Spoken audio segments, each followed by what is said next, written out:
story, these interviews have been reassembled and recomposed from real interviews with frontline workers.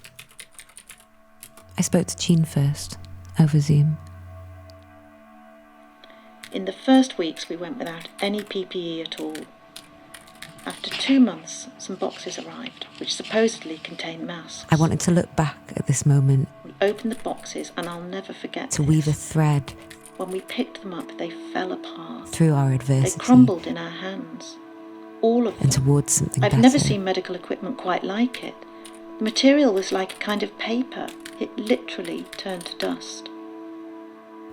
I suppose you could say that I have big ambitions for this research.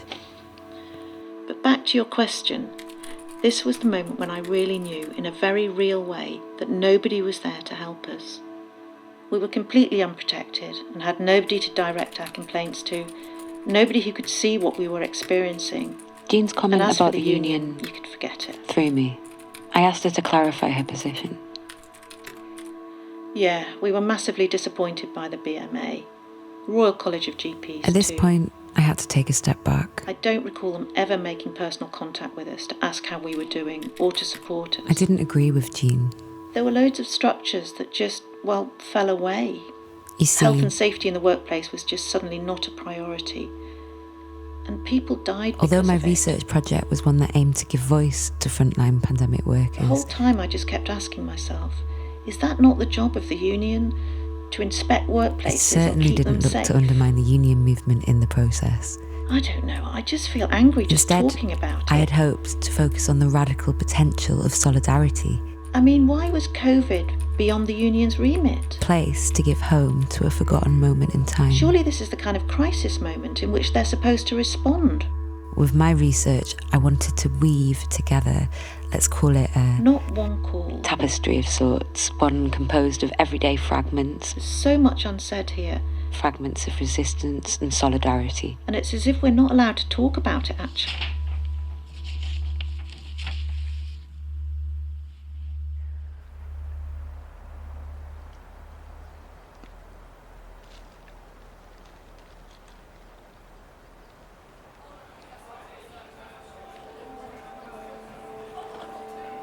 I asked Ray about these other ways of living. I don't know. Not working for the machine, living in a self-sufficient way out in the country, living off the land. Ray laughs, and I join in. But then, in a soft tone, I pose a question. This sort of independence could also be seen as isolated, individualistic. Surely this can't be the ultimate goal, can it? Ray pauses and answers. Maybe it's not an end, but it could be a beginning, a starting point. Just drawing a line in the sand, not to turn our backs on work, but to face it and say, no, I won't do that. And I know that I'll have to deal with the consequences of that on my own in the system, even with the union's support. That's the system right now. Work needs us that way. It needs us to be dealing with shit by ourselves every day. We have to question why we're so alone, I suppose. I was getting a little frustrated with Ray at this point, but I was also starting to doubt my own convictions. He seemed to be implying that we are responsible for our own exploitation, for our own atomization, and that somehow we as individuals may be a solution. Surely this is never a solution. Surely there's no saying no on your own. You could say no doing anything on your own. That there's nobody to file a complaint to but ourselves, right? Nothing happens in isolation. Take this research, for example. It would be nothing without these participants. And I take that very seriously, actually. I am the starting to problem. wonder if I've been Not me personally, but this idea of an I, separated from the others. interviewing the wrong people, maybe. Let's not mess about here and pretend that the management cares, or that the system can even hear us. If I've been unlucky. So we might as well say no to the I. If this is just a waste of time.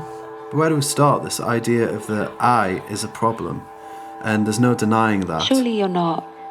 But where else do you begin? With an imaginary we? Maybe just saying no is a start, and what happens from that point? Let's see.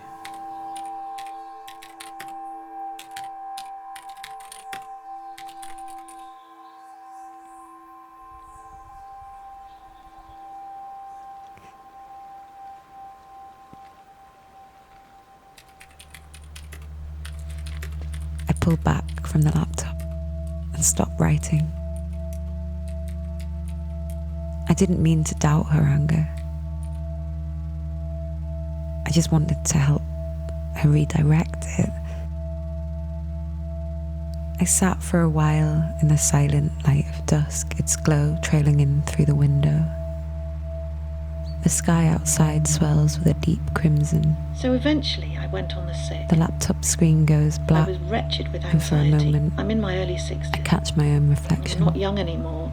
pale I didn't want to die. and defeated. I went to another GP in a different practice and he prescribed me a sick note. I was alone. Actually, that was a moment when I felt solidarity. In fact, it seems that the only solidarity was possible was from a place of difference, from somewhere else. The laptop screen goes The others black, around me were maybe too close. and for a moment Maybe that's why we didn't engage with the union.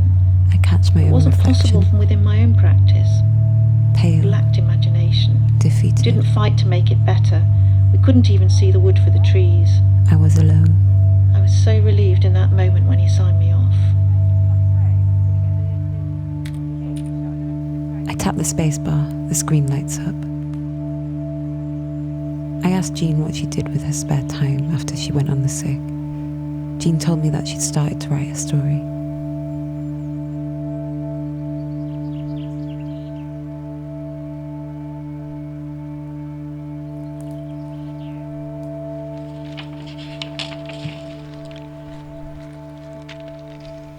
Who is the protagonist in this story, I asked.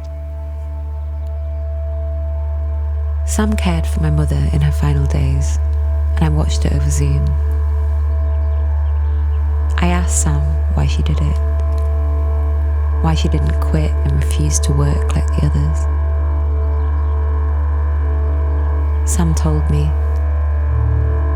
I didn't have a choice. I didn't have a choice. I wanted to help. I wanted to help. I wanted to refuse. I wanted to refuse. You never asked. You never asked me.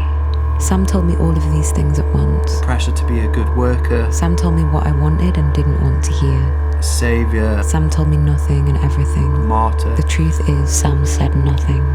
You never asked me. I couldn't ask her. It came from all sides, My but heart That's a couldn't hard take it. question to answer because the story is told from a few different perspectives. same I time wanted it to was, run, it was, to About hide. how these stories exist in relation to another. it was really. my choice. My tapestry was I beginning think to the fray, real protagonist was this to creature. fall apart at the The creature seams. was almost born from these My mother's death was perspectives. outsourced, was I depicted. wonder if it is a real character. The screen told me I was there. The screen told me I was with her, and I will always hope that she could hear me when I spoke to her in those But last in this days. story, it's not a question of if it was real or not, nor was it important what it looked like. But the truth of this story is that I wasn't there to care for her, and Sam was. What was important, however, was that it was many things. Sam was the protagonist of this story, but also Sam was hidden from the frame. It had a life of its own, and it was forever changing. I was the protagonist, and against my will at that. Am I a sham, a con artist, a master of disguise? It's true.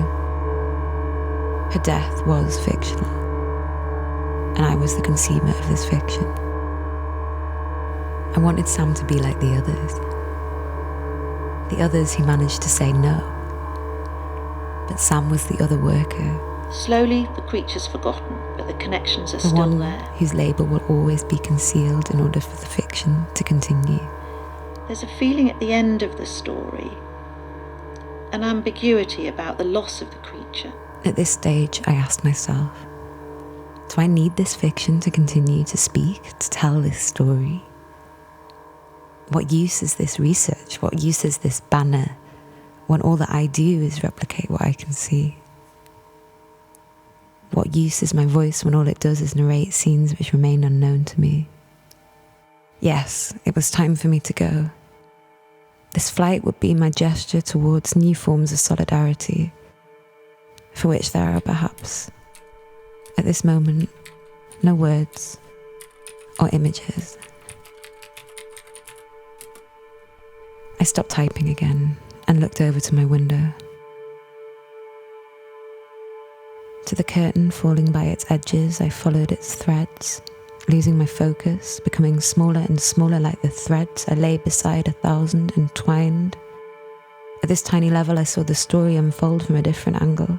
The threads are splitting into a million more, but I couldn't see this. I felt it. It didn't matter. It didn't matter that I couldn't see. I can't see. I become many. We weave ourselves a costume, a new skin, a new form. I go out into the fields. I skip work. I didn't have a job anyway. I'm a horse after all, a lazy horse, a guilty horse. A horse without a family. A horse with too many who depend on it. A horse made of 1,000 nylon threads, pastel blue, pink, green. I'm a unicorn, actually, with a mask. I stamp my feet into the damp ground, and stamping I clap for myself. I wait for the world to clap for me. I can dance for the world. I can dance for me. I can dance for the world. I can dance for the story need be. And this story's name yet I do not know, nor who is beside me when all this unravels. We weave ourselves together so I can tear myself apart.